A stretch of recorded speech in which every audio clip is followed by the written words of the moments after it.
네, 오늘은 이제 주말인데 한번 또 정리하는 차원에서 천천히 한번 보겠습니다. 자, 바이오 섹터를 쭉 보시면 지금 삼바 지난번에 한번 소트 해놓은 이제 정배열 관련주들이 뭔가 좀 움직임이 나왔던 종목도 있습니다. 그렇죠? 뭐 앞타 바이오라든지 네이처셀이 급등했다가 이제 급락했고, 그 다음에 이수협지스, ST팜, 녹십자, 젤리드, 뭐 셀리버리, 나이백 이런 아이들은 이제 제가 정리를 좀 했죠. 얘네들은 이제 밑에서 올라온 아이들, 그쵸? 241 언더에서 241 조정받고 제가 이제 관심있게 보는 아이들이 이제 요 아이들이죠. 241을 지지받고 이제 반등이 나오는지 안 나오는지 좀 체크를 하자, 이제 요 생각을 했고, 요 이제 그러면 레고캠 바이오가 지금 좀 반등이 나오네요. 그럼 요 아이가 지금 가장 앞으로 좀 관심을 좀 가질 수 있겠습니다, 제가 봤을 때는. 그 다음에 이제 셀트리온 쪽 이제 아예 240을 언더에서 놀고 있는 아이들도 있고요. 그래서 요 지금 이번 주 다음 주는 한번 요 종목들 한번 관심 있게 보십시오. CMG 이제 치고 조정 받고 올라오는 거, 조정 받고 있는 중인 거는 건드리지 마시고, 지금 코미펀도 조정 받고 있는 중이죠. 네, 여기 레고캠 바이오랑 CMG 제약을 한번 다음 주에 한번 관심 있게 보면 좋을 것 같습니다. 그리고 이제 셀트리온은 이제 제가 이제 금요일까지 보고 얘기를 안 했습니다. 뭔가 이게 맨날 셀트리온 얘기만 하니까 이제 친구가 맨날 똑같은 얘기만 하라고 얘기를 하더라고요. 그래서 똑같으니까 똑같은 얘기를 하지라고 이제 얘기를 해줬습니다. 왜 좀 색다른 얘기를 하면 안 되냐고. 아니, 주식은 색다른 게 아니야. 그 친구 이제 주식을 한 지가 얼마 안 됐어요. 그래서 이제 저도 이제 고등학교 때 친구인데, 제가 이제 그 개인적으로 좀 자문을 해주는 친구인데, 그래서 한 1년 정도 이제 해서 재미를 좀 봤습니다. 그래서 이제 재밌게 하고 있는데, 셀트리온도 이제 수익을 제가 셀트리온 제가 다 이제 추천을 해줘서 다 수익 나고 팔았어요. 그걸 보면서 대신 큰 수익은 아니었죠. 요때 이제 샀으니까, 요 이제 공매도 이후에 사서 잠깐 짧게 수익을 냈는데, 이제 짧게 수익 내면서도 더 이상 좀 올라가기 힘들겠다 생각해서 이제 수익 매도를, 여러분도 이제 그 공개적으로 방송에서 다 봤으니까 요 구간에서 이제 수익 실현을 다 했는데, 그러고 나서 지금 한 달 동안 이 고점을 못 돌파하고 있습니다. 그렇죠? 신기하죠? 예, 그것도 신기하죠. 여러분, 제가 분명히 공개적으로 매수 신호를 얘기하고 매도 신호를 냈는데, 이 매도 신호 나간 이후 이 고점을 돌파하지 못하고 있습니다. 왜 그럴까요? 왜 그럴까요? 예, 제가 뭐 이 셀트리온의 세력일까요? 아닙니다. 전혀 아닙니다. 그렇죠? 근데 기가 막히게 제가 얘기한 게 마치 예언이 된 것처럼 올라가지 못하고 횡보하고 있습니다. 제가 횡보할 거다라고 얘기를 드렸는데, 그 이유를 제가 그렇게 얘기할 수 있었던 저만의 어떤 논리적인 근거들이 있었겠죠.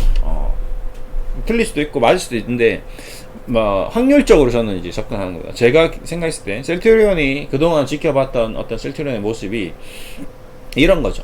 셀트리온이 지금 뭔가 문제 하나에 봉착해 있다. 그 문제점이 해결되지 않는 선상에서는 횡보할 가능성이 좀 높겠구나. 그 가장 큰 문제점은 첫 번째가 뭐죠? 예, 레키노나주의 수출이 원활하지 않다는 거죠. 레키노나주의 약은 굉장히 좋은데 수출이 안 되네. 뭐지? 그러니까 이 부분입니다. 자, 우리가 코로나에 걸렸어. 걸리고 나서 2주 뒤에면 다 퇴원을 해. 대한민국에서도 지금 거의 한두 달 동안 사망자 수가 별로 없어. 그러면 내가 이제 코로나에 걸린 거죠. 그러면 일단 우선적으로 좀 지켜보겠습니다. 지켜보다가 자가격리를 하겠죠. 괜찮아, 별 문제 없는데, 무증상이야. 나는 지금 양성인데 나 아무렇지도 않은데 괜찮은데. 근데 코로나 감염자이긴 하죠. 오늘도 뭐 1800명 뭐 2600명 맨날 나오는데, 그 사람들이 그럼 1800명 중에서 죽어나간 사람이 막 100명씩 되면 무조건 셀트리온은 급등할 겁니다. 레키노나주 폭발적으로 팔릴 거예요. 근데 지금 그렇지 않아요. 그러니까 이거 사놓긴 했는데 이게 약이 안 나가는 거죠, 쉽게 말하면. 그 부분이 제가 일단 우선 첫 번째, 지금 셀트리온이 주가가 폭발적으로 상승하지 못하는 첫 번째 이유인 것 같다고 생각했습니다. 그래서 이거 좀 올라가기 좀 힘들겠네. 그래서 첫 번째. 두 번째, 그게 좀 안 되면, 그러면 원래 약들인 램시마라든지 허주마라든지 기본적인 약들이 그러면 이제 판매가 이제 폭발적으로 증가하면 올라갈 것 같은데 그것 또한 그냥 이제 뭐라고 해야 될까요? 어느 정도 현상 유지만 하는 거죠. 예, 쉽게 말하면 일반 제약사들도 개보린, 예를 들어서 삼진제약이라는 제약사가 있습니다. 삼진제약. 자, 삼진제약의 개보린, 자, 폭발적으로 지금 팔릴까요? 안 팔릴까요? 예, 안 팔립니다. 예, 왜? 그냥 평타로 계속 치는 거죠. 자, 삼진제약이 주가가 급등하고 나서 떨어진 이후에 계속 횡보하고 있습니다. 왜 횡보할까요? 근데 삼진제약이 배당을 3% 줘요. 무슨 말이냐? 장사는 잘 되고 있습니다. 코로나 오고 나서 지금 감기가 좀 덜 걸리죠. 쉽게 말하면 우리가 마스크를 쓰다 보니까 코로나에 감염되는 환자 수는 있으나 감기에 걸리는 사람들이 현저히 줄었습니다. 그러다 보니까 삼진제약 개보린이 여러 가지 진통 효과가 있는데 그래도 감기에 대한 진통 효과가 있거든요. 그러면 이게 감기 걸리면 보통 사람들이 개보린 하나 먹고 진통제 하나 먹고 아니면 치통 이런 게 있는데 그런 게 줄어버렸어요. 예. 그래서 삼진제약 매출이 조금 주춤합니다 지금. 예. 그러다 보니까 주가가 좀 내려앉았고요. 실적도 어마이징 하지 않고 그냥 평상시를 유지하고 있습니다. 보시면 영업이익이 400억 500억대에서 지금 300억대로 줄어들었죠. 작년부터. 그쵸? 맞잖아요. 매출도 조금 줄어들었습니다. 2600억에서 2300억으로 그런 영향이 좀 있습니다. 그런 거죠. 그러니까 셀트리온도 기존 약들이 그냥 주춤하다 보니까 주가가 조금 지지부진하게 가는 겁니다. 그러니까 이 두 가지가 제가 생각했을 땐 그런 거거든요. 그러니까 지금까지 이 폭발적인 매출 성장에서 이제는 이 폭발적인 매출 성장이 아니라 이제 점진적인 매출 성장이 나오는 거죠. 무슨 말이냐? 우리가 과거에 스마트폰이 나오기 전에 핸드폰이라는 게 먼저 있었죠. 근데 핸드폰이라는 세상에 없는 핸드폰이 나왔을 때 SK텔레콤이라는 기업이 엄청난 폭등을 했습니다. 그렇죠? 근데 그 SK텔레콤이 이제 폰이 다 나오고 이제 통신 사업이 어느 정도 고도화 되다 보니까 주가가 그다음부터 어떻게 됐다? 예. 10년, 20년째 그냥 횡보하는 거죠. 예. 이런 거죠. 예. 2004년부터 2021년까지 주가가 30만에서 20만원을 왔다 갔다 하는 거죠. 그러니까 셀트리온도 어느 정도 이제 고도화 돼버린, 이제 어느 정도 우리가 생각했던 레케노나 이런 약들이 바이오시밀러 복제약들이 어느 정도 수준에 올라오니까 이제 일반 제약사처럼 그냥 약을 파는 회사로 그런 횡보하는 국면이 될 수도 있습니다. 왜 그러냐면 폭발적으로 성장하려는 폭발적인 약이, 새로운 신약이 나오거나 아니면 폭발적으로 뭔가 새로운 복제약이 나오거나 하면 좋은데 지금 어느 정도 공장 캐파가 늘어났죠. 아니면 공장이 신공장이 4, 5, 6, 7, 8, 10 이렇게 올라가면 또 모를까? 그렇지 않는 거죠. 삼성전자도 마찬가지인 거죠. 삼성전자가 지금 반도체 공장이 폭발적으로 증가하지 않죠. 근데 지금 이제 아니면 이런 거죠. 똑같은 공장인데 제품이 바뀌는 거죠. 예전에는 메모리 반도체 위주로 삼성전자가 가져갔다면 이제 비메모리 반도체에서 고부가치 어떤 마진이 높은 쪽으로 제품군이 변하고 있다. 그러면 주가가 폭발적으로 상승할 수 있습니다. 아니면 주시장이 그냥 돈이 넘쳐서 폭발적으로 상승할 수 있고요.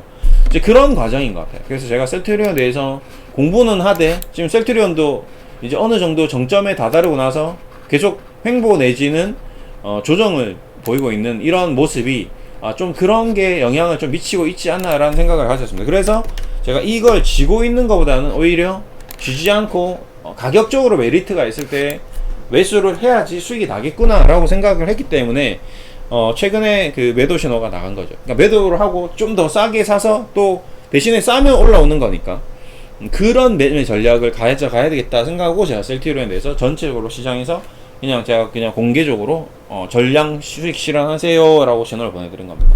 제 방송을 보신 분들은 그렇게 이제 얘기를 드린 거죠.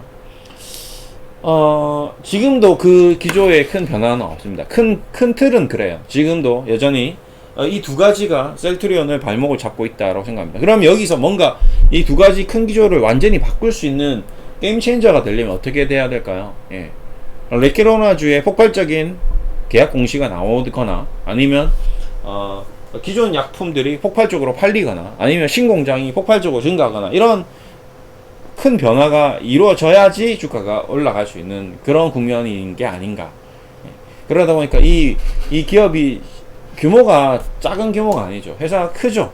지금 시가총액이 뭐 거의 삼성바이오로직스도 마찬가지지만 60조에 육박하고 있습니다. 뭐 60조, 70조, 뭐 50조 왔다 갔다 하고 있는데 그런 상황인 것 같습니다.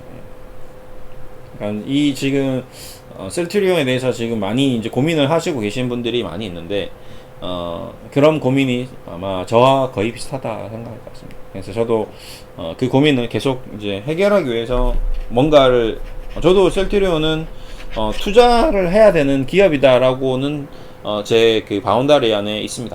안에 가시권에 있는 회사인데 대신에 그 투자를 성공적으로 마무리해야 되려면 가장 최우선적으로 해야 되는 부분은 바로 뭐다? 싸게 사야 된다. 싸게 사야 된다가 결국 저의 어떤 결론이고, 그래서 그러면 싸게 사기 위해서는 기업을 계속 공부를 해야 되고 분석을 해야 되고 그 흐름을 파악해야 되고 좋은데 싸게 사야 되죠. 나빠지는 국면에서 싸게 사는 건 좋지 않습니다. 중요한 거예요. 지금 현재도 계속 좋은 상태를 유지하고 있는데 주가가 어떤 시황에 의해서, 미증시에 의해서, 글로벌 증시에 의해서 주가가 하락하면 그때는 사야 되는 거지, 그냥 개별적으로 미증시 좋고 다 좋은데 셀트리온 혼자 안 좋은 쪽으로 가고 있어, 그러면 사면 안 되는 거죠. 그렇죠? 그런 건 기억하시고요. 이런 모든 것을 다 전반적으로 계속 점검을 해 나가고 있습니다. 그게 여러분들도 그냥 단순히 사냐 안 사냐의 문제가 아니라 주식을 접근하는 방식, 앞으로 셀트리온을 제외하고 나머지 삼성전자도 똑같은 겁니다. 방식이 똑같죠. 삼성전자가 지금 7개월째 횡보하고 있죠. 이 삼성전자가 좋아지고 있는데 횡보를 하고 있는 건지, 지금 메모리 반도체, 빅메모리 반도체, 그 다음에 스마트폰 모든 사업이 다 정상적으로 잘 되고 있는데 주가가 조정받는 건지, 실적이 지금 정말 어메이징한 건지, 어닝 서프라이즈라고 하는데 진짜 어닝 서프라이즈가 맞나요? 꼭 그렇진 않거든요. 2018년도에서 이미 영업이 58조 찍었는데 지금 50조인데 이게 어닝 서프라이즈가 맞나요? 아니거든요. 근데 2018년도보다 주가가 지금 더 높아져 있는 상태입니다. 이거 어떻게 얘기할 거냐고요. 이거 어떻게 설명할 건데. 이런 걸 외국인들은 다 보고 있다는 거죠. 삼성전자가 9만 전자, 10만 전자를 갔는데 정말 10만 전자의 가격을 갔다면 어닝이 더 좋아져야 되는데 어닝이 더 나빠졌습니다. 그렇죠? 그러면 반대로 또 제가 재밌는 거 보여드릴까요? 우리금융지주 보겠습니다. 자, 우리금융지주가 지금 어닝이 사상 최고로 쳤어요. 그렇죠? 지금 이번 작년에 2조인데 지금 3조 가까이, 그렇죠? 3조 가까이 지금, 우리금융보다 좀 더 하나 가볼까요? 신한지주도 괜찮을 것 같네요. 뒤에가 안 나오니까, 5년 전 어닝이 안 나오니까. 그렇죠? 자, 요 하나지주 괜찮네요. 신한지주, 죄송합니다. 신한지주가 지금 신한지주라는 회사가 만들어진 이후에 이번 올해가 사상 최고 어닝이 나올 겁니다. 5조 7천억.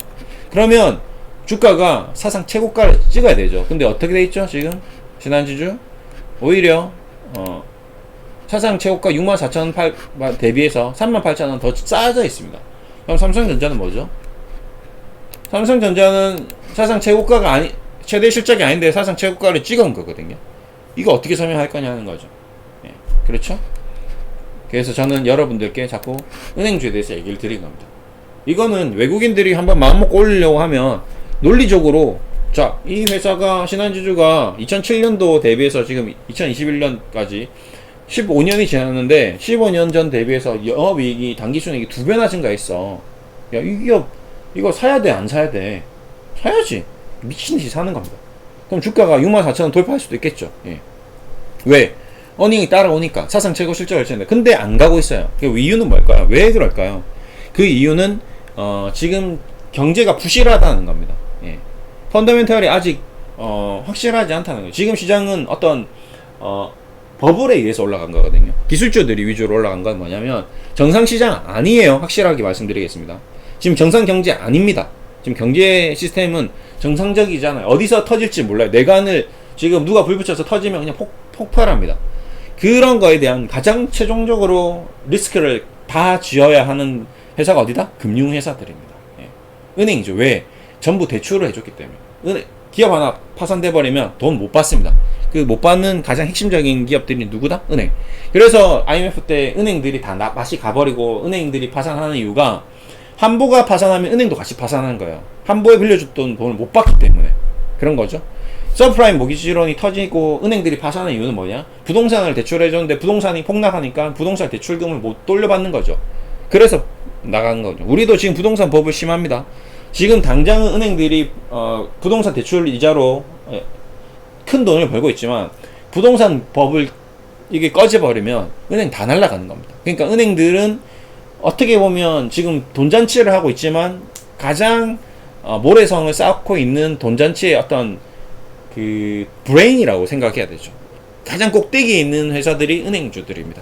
그렇기 때문에 이 은행들이 경제의 뇌강이 터지면 글로벌 증시가 폭락하면 은행주가 가장 먼저 하락할 수도 있는 이유입니다. 왜 저렇게 실적이 좋은데 왜 폭락하지? 바로 그런 이유 때문입니다. 이렇게 좀 정리가 되시죠. 이제 이런 것들을 전체적으로 다 이제 메커니즘이 다 연결고리가 있는 거죠. 이렇게. 그렇기 때문에 못 올라가는 거는 못 올라가는 이유가 있고 올라가는 건 올라가는 이유가 있고 작전은 작전의 이유가 있고 그 다음에 세력은 세력의 이유가 있고 세력들도 될 거를 세력을 지금 왜 세력들이 신한주주 가지고 장난 안 칠까요? 안 되니까 안 치는 거예요. 그렇죠? 셀트리온 왜 세력들이 장난 안 칠까요? 논리적으로 폭발적으로 상승시킬 수 있는 뭔가 원인과 결과가 있어야 되고 그 다음에 뭔가 근거가 있어야 되고 뭔가 스토리가 있어야 되는데 그런 스토리들이 쉽지 않다는 거죠. 세상이 너무 똑똑하고 전 세계인들이 다 보고 있기 때문에. 그런데 뭐 조그만 회사 셀리드 같은 회사는 이제 겨우 시가총액 1,000억 1조짜리 회사거든요. 이런 건 장난이 되는 거죠. 모르니까 사람들이. 셀리드가 뭐 하는 회사인데 서울대 약대에 있는 뭐 지금 백신 만든다고 하니까 이 만든다는 말에도 그냥 휙 넘어가니까 작전이 되는 거죠. 그리고 회사 자체가 규모가 작으니까 컨트롤도 가능한 거예요. 그러니까 주식이 굉장히 어렵지만 쉬울 수도 있고 복잡하지만 심플할 수도 있습니다. 그리고 정말 괴롭지만 재밌을 수도 있어요. 그걸 어떻게 하느냐에 따라서 다른 거 아니에요. 잘하면 재밌게 될 수 있습니다. 오늘은 이렇게 좀 마무리 해드렸습니다. 그냥 단순히 셀트리온만 보지 마시고 전체적인 주식에 대해서 개념과 모든 것을 다 이해하는 그런 시간을 좀 가지면 좋을 것 같습니다. 오늘 이렇게 좀 마무리 했습니다. 감사합니다.